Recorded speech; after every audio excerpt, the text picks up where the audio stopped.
Salam alaikum, everyone. I thought it would be fun for us to do a reaction video to the historic interview with Dr. Zahi Hawass and Joe Rogan. Yeah, it's been all the talk on social media thus far, and we've seen some clips. Haven't watched the whole thing yet, so we figured we'd let you see our honest reaction as we review the entire interview. It should be entertaining. To say the least.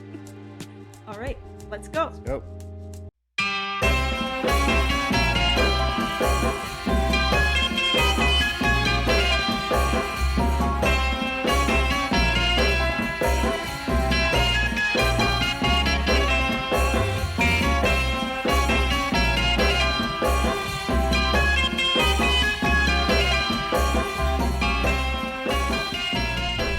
Welcome back. I'm Lex Levy, and this is Ancient Odysseys. All right, here we go. So we're just going to start from the beginning and let this thing roll. Yelabina. New in documentaries for decades. Looking at older maps, you will see what appears to be an access into the plateau. This is something similar to the trial passages. Yes, there is a facility located on the northeastern corner of the Giza Plateau adjacent to the Great Pyramid that was a Ministry of Antiquities office. It's a big building that is now completely condemned and shut down. And that was the conventional understanding, is that they built that building on top of an underground access point that leads to other places on the Giza Plateau. We don't know exactly where it goes, but that's where this story is coming from. And if you look at old maps, it does look like there is an access point or a tunnel hole in that same area where that building is now located, which the building is still there and it will forever be there because they're not going to tear it down and expose whatever was underneath that building. And we know for a fact that they do build on top of structures. For instance, Tomb of the Birds, the Khufu's restaurant is directly on top. Correct. Yeah, that's pretty well established. And you can see it all around Giza, where there are huge buildings and facilities that are completely empty. Schools and other sorts of industrial looking facilities that just occupy space. Nobody's ever gone in there. That's been corroborated by our local friends that live in the area. They built these buildings just to take up the space so that no one would ever dig there. So why were they doing that, and what are they trying to cover up? And this is also 100% true. There is a huge fallacious myth about the construction of the pyramids, that the core limestone masonry came from hundreds of miles away, that they were moving millions of blocks 500 miles. That is absolutely false. All of the core masonry limestone blocks that were utilized in the construction of the pyramids on the Giza Plateau were quarried directly from the Giza Plateau limestone. There are 3 huge quarries on the Giza Plateau that are associated with each one of the pyramids. Behind me is the limestone quarry to the central pyramid. Take a look.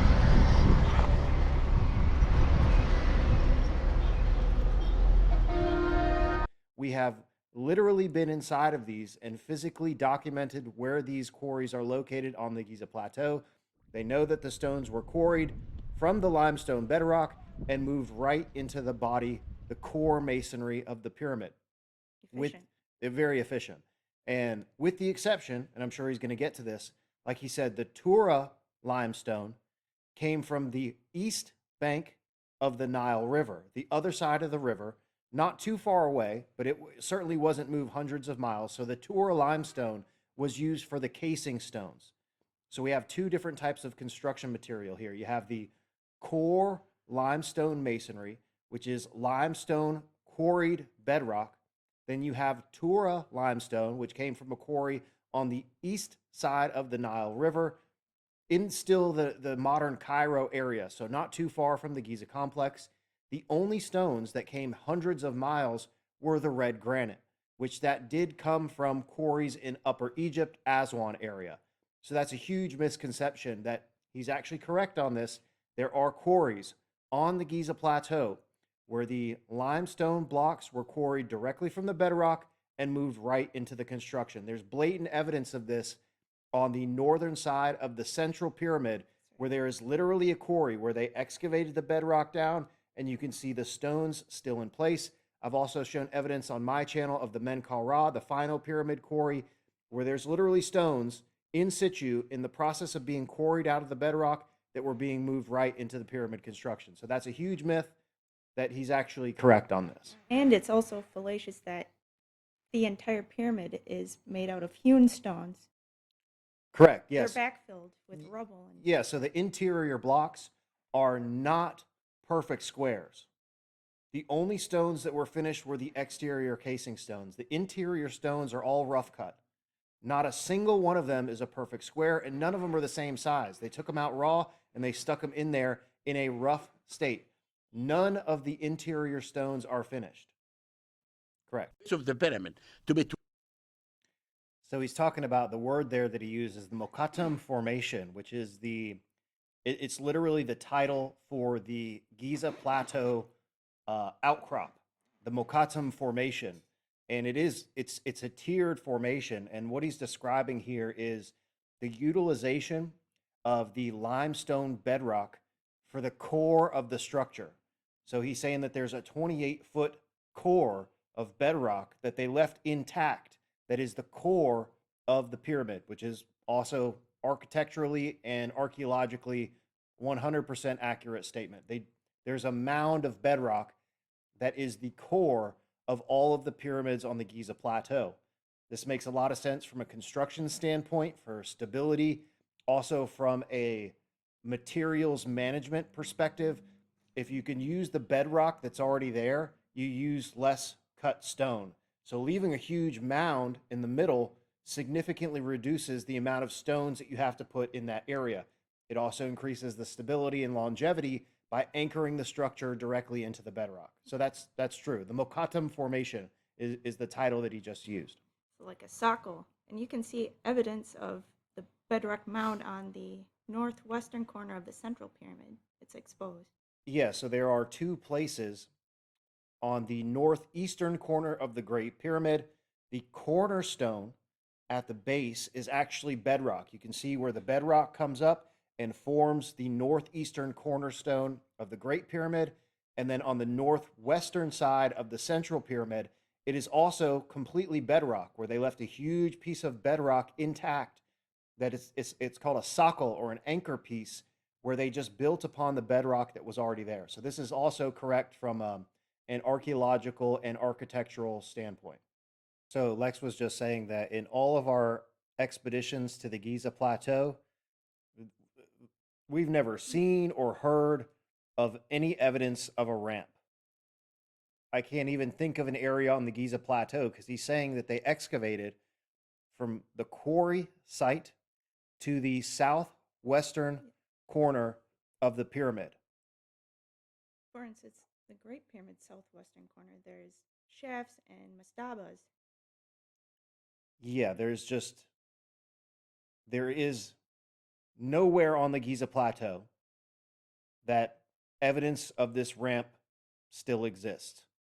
If it did, they would have left it as a huge point of information for people that go to the site, so that they can see, oh, here's the ramp. Because that's a pretty important detail that if it were there, they would certainly want the public to be aware of this existing physically on the Giza Plateau, evidence of this construction ramp. So this is the first I've ever heard of it, and we've never seen any evidence of a ramp or anything that even looks remotely like that on the Giza Plateau. Unless the causeway, but that's not on the southwestern corner. Well, I mean, so Hawass in this case would know the difference between what the causeway is and what the ramp is, and he's saying that he excavated, he himself, only him, was the only person that has ever excavated anything in Egypt. They found this ramp. Well, where is it, and why didn't they leave it or highlight it somewhere on the Giza Plateau? Because we've been in these quarries, and there's other structures in the area that would, certainly block off or interfere with this ramp area. So I don't know exactly where he's talking about. Right and the flint two stones for building the pyramid. All right, so now he's talking about these diorite pounders and flint tools. This is where you kind of lose me a little bit in terms of the diorite pounding stones. Clearly, there is overwhelming evidence on the Giza Plateau for metal saw blades. You can see saw cuts and tubular drill cores all over the Giza Plateau if you know what you're looking for. Actual moving saw blade cuts. So this is where, again, I'm not 100% on board with the idea of diorite pounders. Flint tools, on the other hand, there are videos out there on the internet. YouTube it or Google it.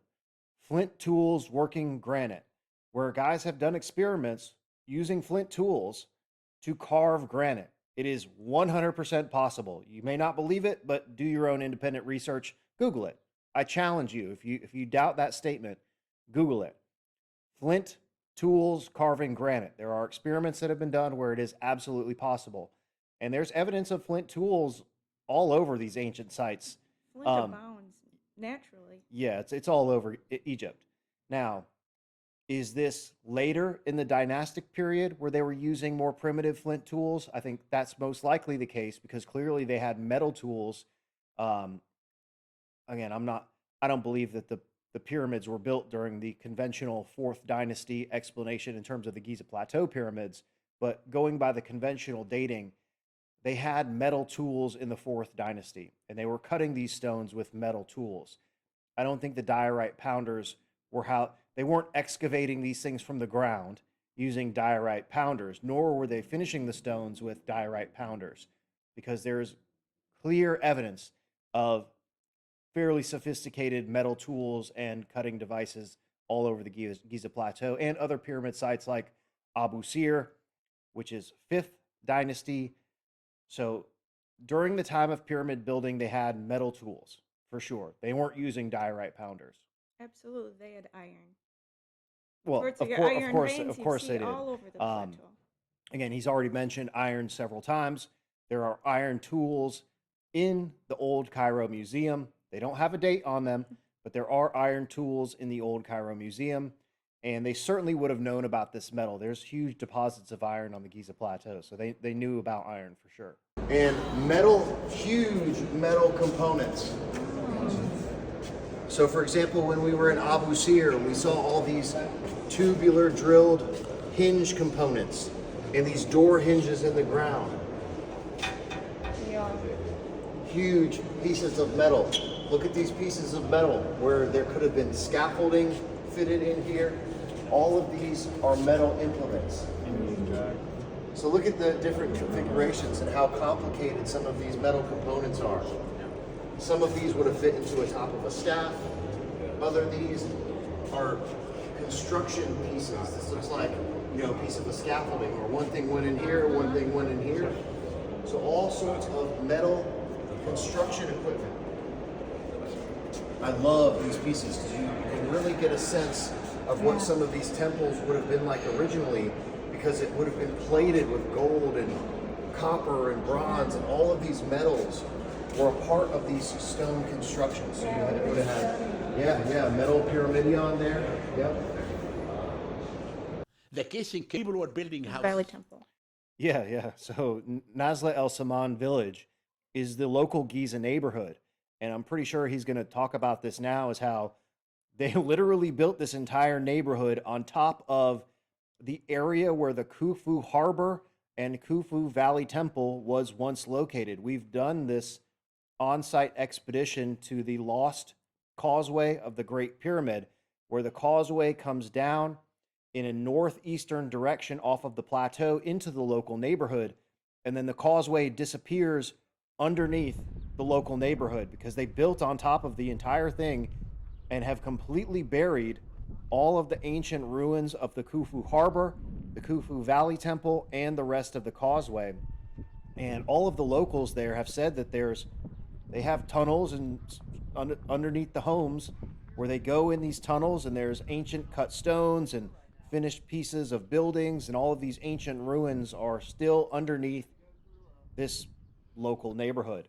And according to the Giza 2030 Vision project. yeah, the vision project, the master plan for this big renovation of the Giza Plateau, it shows the harbor resurrected. So I don't know if this specifically means that they're going to demolish all those houses, excavate, and expose the ruins, because they've, again, on this plan, it shows that there's a harbor and there's a little artificial lake there, and they're going to renovate. They know And it's there. they know it's there. So I'm not sure if this, again, intends for them to completely destroy the neighborhood and excavate all of that. From an archaeological standpoint, that would be amazing So to, again, expose these ruins that have been buried under the modern neighborhood. From the humanitarian perspective, what happens to the people that are living in those homes now? So it's kind of a balancing act, but it does appear that they intend to relocate all these people to a new place where they can live. And whether this is complementary, I don't know exactly how it all works, but that's on the Giza 2030 plan. If you Google that, you can see a map that shows the causeway, the Khufu Valley Temple, and the Khufu Harbor integrated into that plan. So it is intended for them to either build replicas of it or excavate the original foundations, whatever is still there. Yeah, they never found Seneferu's burial. Seneferu built dozens of pyramids, including the Pyramid of Maidum, the Bent Pyramid, the Red Pyramid, and he's also attributed to 7 other ancillary structures, like the pyramid on Elephantine Island is also possibly attributed to Seneferu. So, that's Huni. well, they say it was either Huni or Seneferu. Huni was the previous dynasty. Seneferu was the next dynasty. So it's either one of those two that built all of these pyramid structures. Never found Seneferu's burial. There is zero evidence that he's buried in the Bent Pyramid. Definitely not in the Pyramid of Maidum. Definitely not in the Bent Pyramid. Definitely not in the Red Pyramid. So there's zero evidence of that. Nor is there any evidence of Khufu ever being buried in the Great Pyramid. There's actually a search for Khufu. I Yeah, don't they're know if still still looking for continuing. it. This is what this Japanese team is doing in the Western Cemetery, where they're trying to find the actual burial place of Khufu. So again, this is rhetoric at this point. I'm Lex Levy, and this is Ancient Odysseys. I'm here at the archaeological dig where they're investigating the L-shaped structure. Behind me is the central pyramid, the northern face. And you can see this channel that's been excavated, and it terminates into a pit. In a recent search for the burial of King Khufu outside of the Great Pyramid, Interesting. and in this area of the Westfield where no above-ground structures have been found, a geophysical study was conducted by archaeologists using a technique called electrical resistivity tomography, ERT, in which electrical currents are sent into the ground and resistance is measured to detect remains, along with ground-penetrating radar. Now, I will say, this is not including the discussion of how they lifted things up off of the boats and all of the other machinery, because there was absolutely infrastructure machinery that was involved. To get thing on and off of the boat, that's a separate task. We're talking about just moving it on the Nile. That's one step, and that's pretty well archaeologically documented. Lifting the stone up, off of the boat, et cetera, even moving, let's say, for example, the red granite that are the relieving chambers. Those are the biggest red granite stones that were utilized on the Giza Plateau, or the red granite beams in the relieving chambers.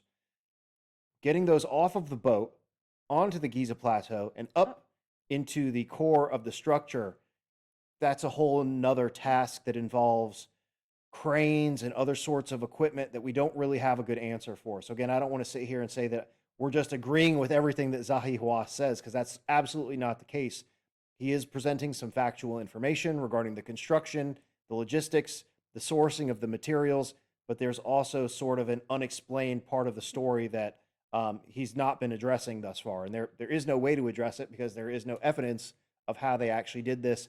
You aren't dragging something off of a boat.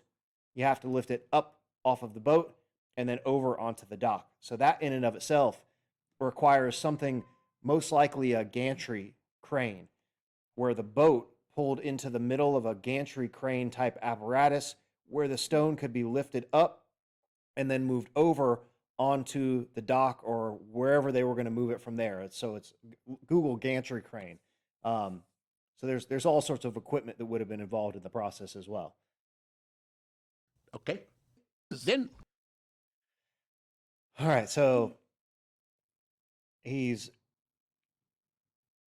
discussing a restoration project which did happen inside of the Great Pyramid, where salt accumulation had been removed from the inside of the structure.